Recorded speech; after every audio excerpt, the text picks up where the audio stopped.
कि बड़े बुजुर्गों ने कभी कहा आपसे, शुभ शुभ बोला करो क्योंकि जुबान पे सरस्वती विराजमान होती है और दिन में एक बार कही हुई बात जरूर सच हो जाती है। यही बात को कंफर्म कर रहे हैं हमारे होजे सिल्वा साहब। Chapter 8, your words have power. ये शुरू कर रहे हैं एक एग्जाम्पल के साथ कि मत मानो, एक बार एक्सपेरिमेंट करके देख लो। इमेजिन करो, चलो कि आपके सामने, आप दिल्ली घूमने आए हो, आपके सामने एक पाव भाजी का अच्छा सा प्लेट परोस दिया जाता है। पाव से गर्मा गर्म मक्खन की खुशबू आ रही है और भाजी से कुछ चटाकेदार मसालेदार खुशबू आ रही है और बगल में प्याज और नींबू रखा है। उस नींबू को आप निचोड़ते हो भाजी पे और नींबू की खुशबू, खट्टी खट्टी प्यारी प्यारी खुशबू आपको आती है। क्या आ रहा है ना? पानी आ रहा है मुंह में। यही है शब्दों का पावर। सामने पाव भाजी नहीं है, आप पाव भाजी नहीं खा रहे, लेकिन जबान में पानी कैसे आ गया? क्योंकि आपके शब्दों ने ब्रेन को ऐसा सिग्नल दिया जैसे कि वो सामने है। तो आपके ब्रेन को डिफरेंस समझ में नहीं आता है कि वो सामने है या सिर्फ आप सोच रहे हैं उसके बारे में। तो आप जो भी कहते हैं, आपके ब्रेन को लगता है कि ये सच है। ये मैं नहीं कह रही, ये होजे सिल्वा सर कह रहे हैं, मैं तो बस किताब से पढ़ के आपको बता रही हूँ। So, what he says is words do not just reflect reality, they create reality like the flow of saliva. हम और आप बात करते हैं, शब्दों को कैसे इस्तेमाल करते हैं कुछ बताने के लिए, या तो सच बता रहे हैं या झूठ बता रहे हैं, या तो सही बता रहे हैं या गलत बता रहे हैं। लेकिन होजे सिल्वा साहब ये बता रहे हैं कि हम सिर्फ सच बताते नहीं हैं, शब्दों का यूज सिर्फ बताने के लिए नहीं होता है, शब्दों का यूज क्रिएट करने के लिए, बनाने के लिए होता है। आप जैसा कहते हैं वैसी आप जैसा कहते हैं आपकी जिंदगी वैसी बनती जाती है। सो ये पहले तो बोल रहे कि मेंटल हाउस क्लीनिंग करिए। हम जो छोटी छोटी बातों पे बुरा बोल देते हैं थोड़ा बहुत, अरे मेरा तो सर पकड़ लेता है, उसने तो मेरा दिमाग खराब कर दिया, उसने तो मेरा जीना मुश्किल कर दिया है, मुझसे तो बहुत गलती हो जाती, मुझे ये नहीं आता, या जो भी सेल्फ टॉक हम लोग करते हैं नेगेटिव, दूसरों के बारे में इजीली नेगेटिव बोलते हैं, इससे हमारे शरीर पे नेगेटिव असर पड़ता है।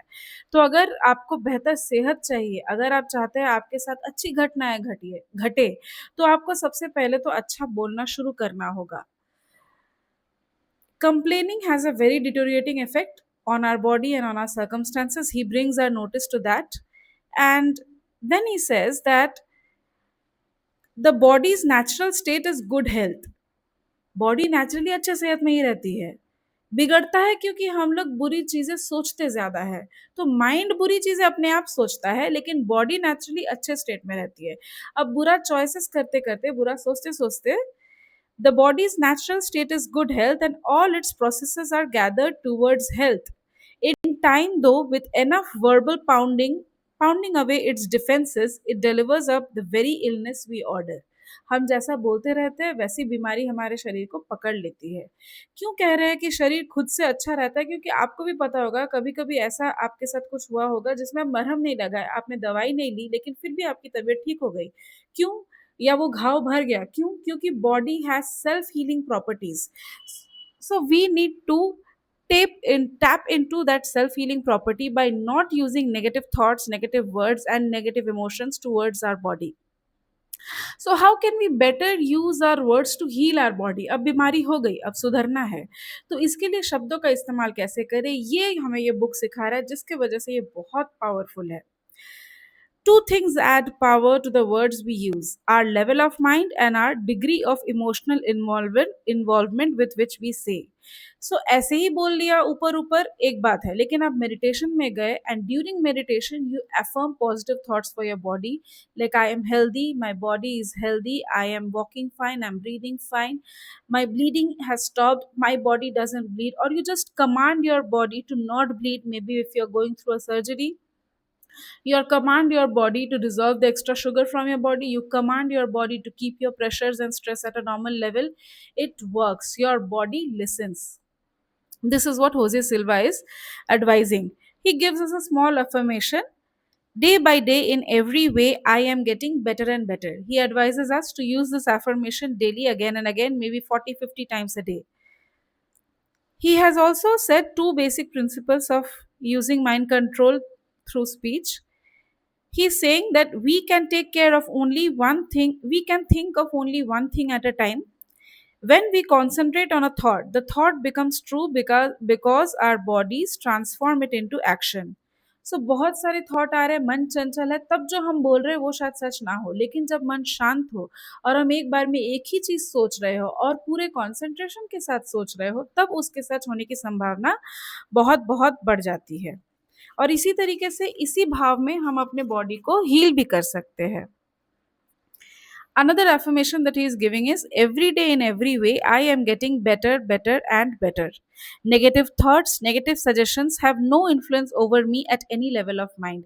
ये affirmation ने मुझे बहुत हेल्प किया, क्योंकि कई बार होता है हम किसी से मिल रहे हैं, वो बुरी बातें कर रहे हैं, किसी का कंप्लेन कर रहा है, कोई आके भड़ास निकालता है ना आपके सामने, तो तब आप मन ही मन बोल सकते हैं कि negative thoughts, negative suggestions have no influence over me at any level of mind. Like मैं सुन तो रहा हूँ लेकिन मुझे ये असर नहीं करता। आप सुनते ही वो आपके बॉडी से झड़ता जा रहा है। इससे भी आप खुद को बचा सकते हैं कुछ बुरा होने से आपके साथ। इसी तरीके से वो कह रहे हैं कि डीप एनेस्थीसिया में डॉक्टर्स ने एक्सपेरिमेंट किया है कि डीप एनेस्थीसिया में एक पेशेंट को उन्होंने कान में बोला that tell your body to stop bleeding, and it worked. She healed very quickly.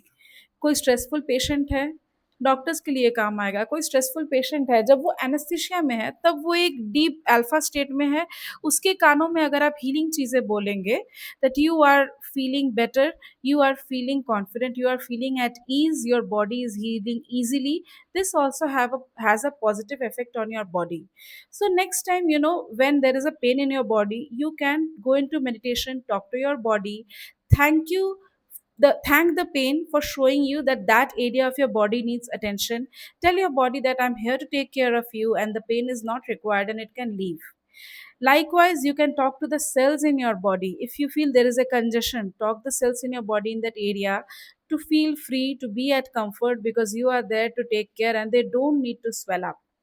Try this on bleeding, congestions, and tell me if it work for you. और अगर आपके साथ ऐसे हुआ है कि कभी आपने कुछ बोला और सच हो गया, तो लिखिए कमेंट्स में, बताइए।